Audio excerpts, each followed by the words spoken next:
Hello friends, welcome back to our YouTube channel. इस video में एक स्ट्रॉन्ग स्टॉक देखते हैं। यहाँ पर इसका नाम है इंडिया सीमेंट्स लिमिटेड।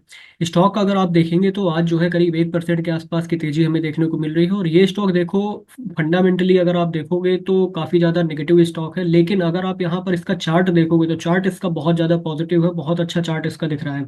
स्टॉक के अगर मैं आपको कुछ रिटर्न दिखाऊं तो स्टॉक देखो, पिछले 5 दिनों में अगर आप देखो तो करीब 3 साढ़े 3% के आसपास रिटर्न दिए हैं। वहीं अगर आप एक महीने में देखो तो एक महीने में 2-3% के आसपास रिटर्न दिए हैं मामूली से, लेकिन अगर आप 6 महीने में देखोगे तो करीब 72% के जबरदस्त रिटर्न दिए हैं। वहीं अगर आप एक साल के देखोगे तो करीब 46% के आसपास के रिटर्न दिए हैं। स्टॉक का अगर आप जो है 52 वीक लो देखो तो 52 वीक लो है इसका 172 रुपये, और 52 वीक हाई है स्टॉक का 385 रुपये। और अभी देखो ये स्टॉक 370 371 रुपये के आसपास जो है ट्रेड कर रहा है। तो स्टॉक अपने बिल्कुल 52 वीक हाई के आसपास कहीं ना कहीं ट्रेड कर रहा है। और स्टॉक बहुत अच्छे ब्रेकआउट के आसपास जो है स्टॉक बना हुआ है। स्टॉक के अगर हम कुछ फंडामेंटल्स देखें तो यहाँ पर इसका जो मार्केट कैप है वो है इसका 11,493 करोड़ का। आरओसी अगर आप देखोगे तो नेगेटिव में है, आरओई भी आप देखोगे तो नेगेटिव में है। स्टॉक का अगर आप फेस वैल्यू देखो तो फेस वैल्यू स्टॉक का 10 रुपये है, तो ये थोड़ा सा पॉजिटिव पॉइंट है। स्टॉक का नाम से ही आपको पता चल रहा होगा कि ये सीमेंट की कंपनी है और काफ़ी अच्छी कंपनी है। इसका अगर आप यहाँ पर पीयर कंपटीटर्स देखोगे तो पीयर कंपटीटर्स में आपको एक चीज़ देखने को मिल रही होगी कि सारी चीज़ें आपको नेगेटिव देखने को मिलेंगी। यहाँ पर अगर आप इसका जो है नेट क्वार्टर प्रॉफिट देखोगे तो यहाँ पर काफ़ी नेगेटिव देखने को मिलेगा। 338 करोड़ का यहाँ पर लॉस है इस क्वार्टर में, Q2 में, ठीक। वहीं अगर आप इसका quarter YoY quarterly profit growth देखोगे तो वो भी नेगेटिव में है, 59% के आसपास।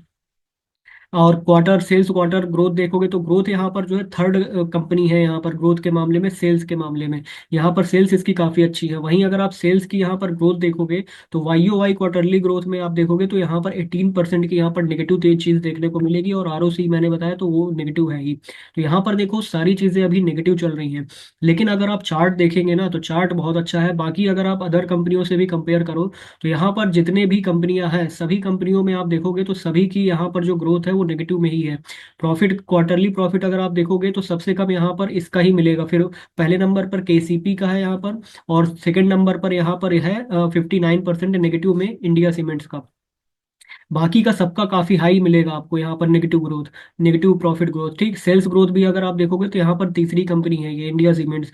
बाकी सबकी जो सेल्स ग्रोथ है वो काफी कम है, आपको देखने को मिलेगी। सबसे ज्यादा सेल्स ग्रोथ है यहाँ पर डालमिया भारत की। तो ये काफी अच्छी बात है। बाकी सारी चीजें जैसा मैंने बताया कि फंडामेंटली अभी कंपनी उतनी स्ट्रांग नहीं है। इसके Q2 के अगर आप रिजल्ट्स देखो तो यहाँ पर आपको देखने को मिलेगा कि स्टॉक का अगर आप यहाँ पर जो है सेल्स देखो तो सेल्स यहाँ पर जो है पिछले क्वार्टर से थोड़ी सी इंक्रीज हुई है मामूली सी। लेकिन अगर आप वहीं ऑपरेटिंग प्रॉफिट देखोगे ना, ऑपरेटिंग प्रॉफिट 25 करोड़ से मतलब माइनस का 25 करोड़ था, जो अभी बढ़कर जो है माइनस का 163 करोड़ हो चुका है। तो बहुत ज्यादा यहाँ पर जो है एबिटा में भी गिरावट देखने को मिली है। सेम अगर आप यहाँ पर नेट प्रॉफिट देखोगे तो 58 करोड़ कहाँ पॉजिटिव में था पिछले क्वार्टर में, लेकिन अभी 339 करोड़ नेगेटिव में पहुंच चुका है। तो यहाँ पर देखो बहुत ज्यादा कंपनी जो है लॉस मेकिंग कंपनी हो रही है। और यहाँ पर देखो जो ईपीएस है, अर्निंग पर शेयर, करीब 1.89 का था, जो अभी घट कर जो है माइनस में चला गया है, करीब माइनस का 10.94 का ईपीएस हो चुका है अर्निंग पर शेयर। तो ये थोड़ा सा बहुत ज़्यादा नेगेटिव है और कंसर्निंग है, जिसकी वजह से ये स्टॉक जो है थोड़ा सा अभी अटका हुआ है। अदरवाइज इसके फाइनेंशियल्स अगर अच्छे होते तो ये कंपनी के बहुत अच्छा जो है आपको ब्रेकआउट देखने को मिलता। स्टॉक की अगर हम यहाँ पर शेयर होल्डिंग पैटर्न देखें तो प्रमोटर्स करीब 28.5% के आसपास शेयर होल्डिंग होल्ड कर रहे हैं। और जो एफआईआईज है उन्होंने अपनी शेयर होल्डिंग करीब आधा परसेंट कम की है, तो करीब 16% के आसपास शेयर होल्डिंग होल्ड कर रहे हैं। और डीआईआईज ने थोड़ी सी अपनी शेयर होल्डिंग बढ़ाई है, तो करीब 6% शेयर होल्डिंग डीआईआईज होल्ड कर रहे हैं। और जो पब्लिक शेयर होल्डिंग है ये भी एक मेजर कंसर्न है कि यहाँ पर 49% पब्लिक यहाँ पर शेयर होल्डिंग होल्ड कर रही है। तो ये थोड़ा सा नेगेटिव चीज़ है इस स्टॉक में और शेयर होल्डिंग के मामले में, तो ये थोड़ा सा ध्यान रखिएगा। जो भी चीज़ें थी मैंने आपको देखिए क्लियरली आप लोगों को बता दी हैं। देखिए ये इस स्टॉक का चार्ट है और चार्ट में आप क्लियरली एक चीज नोटिस कर पाएंगे कि स्टॉक देखो काफी टाइम से साइडवेज है। अगर आप देखेंगे तो करीब जुलाई के महीने से स्टॉक जो है ऑलमोस्ट साइडवेज है, तो करीब 4 से 5 महीने हो चुके हैं स्टॉक एकदम साइडवेज बना हुआ है और बिल्कुल अपने ब्रेकआउट के आसपास है। ये आपको मैं डेली चार्ट दिखा रहा हूँ इस स्टॉक का। वहीं अगर आप इस स्टॉक का मंथली चार्ट देखो तो मंथली चार्ट में देखो अभी अगर आप जून के महीने में देखोगे तो इसमें काफी अच्छा मोमेंटम हुआ था। करीब 43-44% के आसपास स्टॉक ने रिटर्न दिए थे। बाकी फिर जुलाई के महीने में करीब 24% के आसपास रिटर्न दिए थे। वहीं अगर आप इसका जो है पूरा मंथली चार्ट देखो, मैं जूम आउट करके दिखाऊं, तो आपको बिल्कुल अच्छा एक कर्व कंप्लीट करता हुआ स्टॉक दिखा होगा। कि स्टॉक देखिए, कंटिन्यू स्टॉक इस तरह से एक कर्व कंप्लीट किया है स्टॉक ने, और बिल्कुल अभी 5 महीने से एक रेंज में बना हुआ है। अगर आप देखोगे तो बहुत अच्छी रेंज इस स्टॉक ने मेंटेन की है। स्टॉक देखो बहुत अच्छे लेवल पर है, अभी बस ब्रेकआउट देना बाकी है स्टॉक का। अगर यहाँ से स्टॉक ब्रेकआउट देता है, आपको नहीं लग रहा कि स्टॉक यहाँ से ये जो यहाँ पर इसका जो पैटर्न बना हुआ है, स्टॉक इस तरह से इसका जो है टारगेट बहुत अच्छा निकल करके आएगा।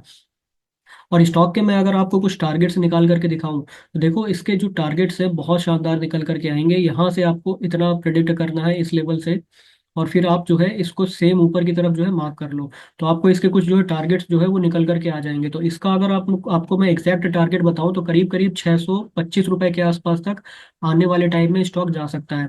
इधर तक के आपके टारगेट होने चाहिए 625 तक के। और यहाँ तक देखो आने वाले टाइम में स्टॉक आपको जाता हुआ दिखाई देगा, नो डाउट, क्योंकि स्टॉक के जो पैटर्न बन रहे हैं ना, बहुत शानदार बन रहे हैं। और आने वाले टाइम में स्टॉक बहुत अच्छा रिटर्न भी देगा। बस इसके जो मैंने आप लोगों को बताया क्लियरली कि इसके जो मतलब फंडामेंटल्स है वो बहुत ज़्यादा नेगेटिव है, उसकी वजह से स्टॉक में थोड़ा सा करेक्शन हो सकता है मे बी। लेकिन अगर आप इसका चार्ट देखो, तो चार्ट के अकॉर्डिंग हमें अच्छा खासा पैटर्न बन रहा है। तो ये आप लोगों को के रडार में ये स्टॉक पर्टिकुलर होना चाहिए।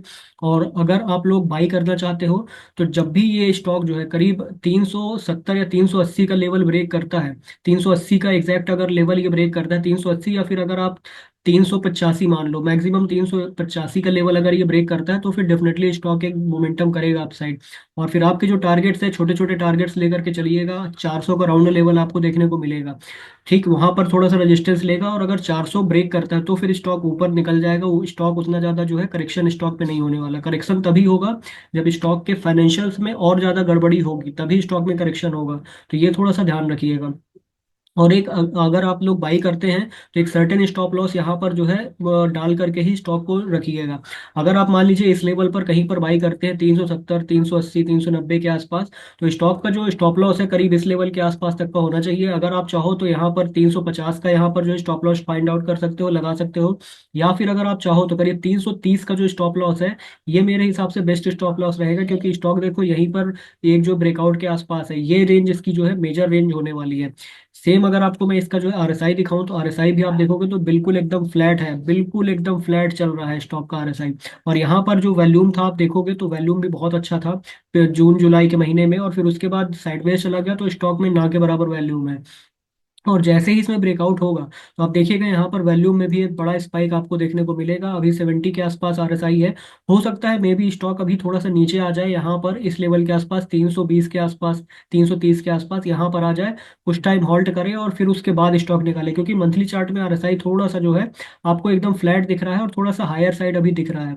तो स्टॉक में भी अगर मैं सोच रहा हूँ कि थोड़ा नीचे आ जाए फिर उसके बाद ऊपर ब्रेक करे, तो फिर अच्छा रहेगा। अदरवाइज कहीं ऐसा ना हो कि स्टॉक के जो फाइनेंशियल्स हैं, Q3 के रिजल्ट्स हैं दिसंबर के क्वार्टर में और ज़्यादा नेगेटिव, और स्टॉक धीरे नीचे आ जाए, तो आप ट्रैप का सिनेरियो एक बन जाएगा। तो इन चीज़ों को थोड़ा सा ध्यान रखिएगा।